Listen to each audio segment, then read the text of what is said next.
There is toxicity all around us, ladies and gentlemen, but now it's apparently no longer just coming from industrial polluters, but now it's coming from the patriarchy. Yes, it is now toxic masculinity is the cause for the downfall of the green movement. This just out from Forbes magazine. What if toxic masculinity is the reason for climate change? So today we're going to be covering this story, and joining me on the line today to help me break this one down is our East Coast correspondent, Leigh Stuart. Leigh, thank you for joining us here on the line to help us break this one down. This is a story that you sent my way that when I first saw the headline, I was like, wow, have we really come to this? But I got to say, I wasn't overly surprised because of just the current climate that we're in. What was your first reaction when you saw this ridiculous headline? It reminded me of the USA Today article that you actually covered, where white people are responsible overly for pollution. This is like the same kind of thing. This is peak feminism. This is like, the article basically states that if men are more feminine, that they'll actually be easier on the environment and make more green choices. And the two things that are made up in this article are toxic masculinity and climate change, or global warming, as they have put it. Yes, the Earth goes through cycles, but we are not to blame for the Earth going through changes. And 43% of boys are raised by single moms, and so maybe it's not really toxic masculinity that's a problem. Maybe it's the lack of masculinity that's the problem. Yeah, good point. I mean, it's the lack of masculinity is exactly the problem. And that makes me think about the patriarchy. What exactly is wrong with the patriarchy necessarily? I mean, obviously there's times when this can be bad, but I think in everyone's life there is a moment where patriarchy is good. I mean, we all have lived under a hierarchy that is the family, essentially, and the height of that hierarchy is patriarchal. It's the father, and when we're all born, the father would do anything to make sure that we stay alive, maybe even lose his own life for hours. That's a beautiful thing. That's a good, healthy relationship. That's patriarchy, and it's not necessarily a bad thing. So it's the third wave feminist movement that has twisted this around into making masculinity toxic. So now we're bringing this into the area of climate change. So let's just see what this article says. It says, what if toxic masculinity is the reason for climate change? When a person walks out of the grocery store holding an eco-friendly canvas bag instead of a plastic bag, what gender do you think they really are? Most likely, your unconscious bias answers that they are female.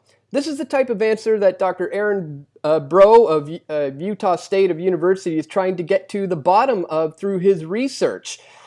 Brough co-authored a paper with professors from other universities to understand how gender norms affect sustainable decision-making. They report data from 7 experiments that include over 2,000 participants from the US and China. Those are 2 very different demographics, by the way, so that's odd. But what they found was remarkable. They found that both men and women associated doing something good for the environment with being more feminine. And when men's gender identity was threatened, they tried to reassert their masculinity through environmentally damaging choices. The report states that men may be motivated to avoid or even oppose green behaviors in order to safeguard their gender identity. And this is where it gets crazy. This unearths a deeply held unconscious bias that Brough and the team called the green feminine stereotype. Once this unconscious bias is revealed, it has the potential to help society shift our increasingly precarious relationship with the environment for the better. If it remains hidden, it has the potential to greatly damage our environment permanently, Leigh. We are going to greatly, permanently damage our environment if we do not stop toxic masculinity and men from destroying the green movement. I mean, wow. What's your take on this? And I mean, I touched on this earlier, that it feels to me like this is stemming from the third wave feminist movement. You know, because they've created an atmosphere of hate against men. I mean, we have a men rights movement that had to prop up because of it. Is third wave feminism leading to this view on toxic masculinity, in your opinion? Yeah, it's in my opinion, this third wave feminism is cancer to society.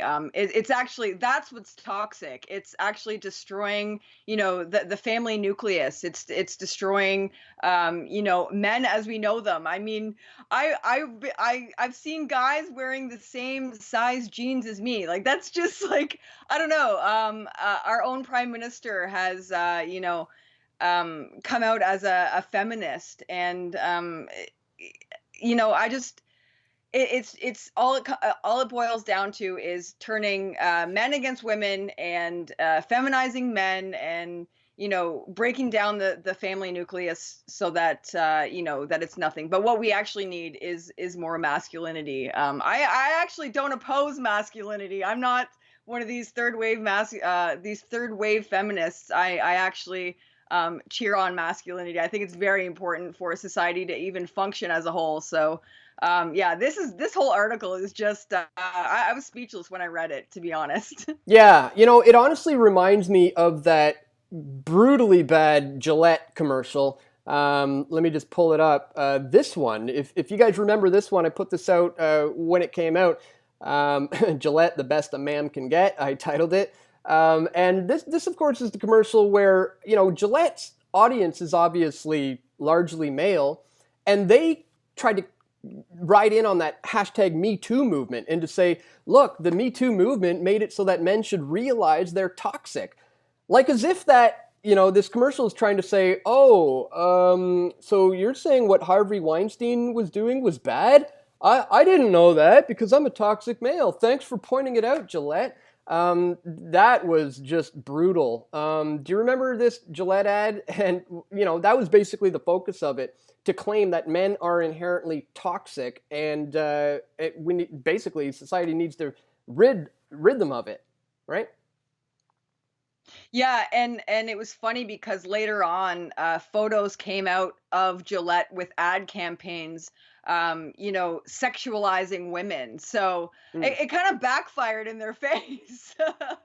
Yeah, I know. I remember thinking like it's a double standard almost, because they also have a line of razors called Venus, explore the god, or the goddess within you, or something like that. And I started thinking, what if they did the female equivalent to this, showing females do stereotypical female things, right? Like, I don't know, shopping or washing the dishes or gossiping, and then a narrator comes in and says, hey, women, get off your high horse here, you're no goddess.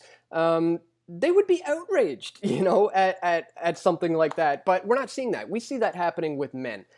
So it's brutal. And in fact, I pointed this out in this video right here. Let me show you. White privilege debunked, Ryerson University conference exposed. And this is actually, it really ties into this, because the white privilege ideology is very similar to the third wave feminist movement against men, essentially. So yes, let me show you this one once more. Check this one out. White privilege debunked, Ryerson University conference exposed. And within that, explaining the myth that is white privilege, we break it down, just what's going on with the toxic masculinity issue. So anyways, Leigh, I don't know, any final thoughts on so-called toxic masculinity in society, and the need to apparently eradicate it from these third wave feminists who want to see men become like little girls? No, like I just can't believe that this is something that we have to discuss. And I just encourage men not to believe this, like, false narrative that's being pushed on them. And I actually feel horribly because like I said earlier, we need men, and I'm not going to go hunting for a feminist if I ever need rescuing. So, bottom line, just ignore headlines like this, and I'm speechless. I just don't even know. Yeah, I know. I don't know what to say anymore either. It's getting so ridiculous. But yeah, that's why we want to bring this type of information to your attention, folks, so that you can be aware that this is in fact going on. So if you do like this video, please click the thumbs up button, share this one with your friends and family, and get the word out about the fact that this is happening. And yeah, thanks for tuning in. Stay tuned. We're going to have more video reports coming soon. This is Dan Dix and Leigh Stuart reporting for Press for Truth. We all want truth.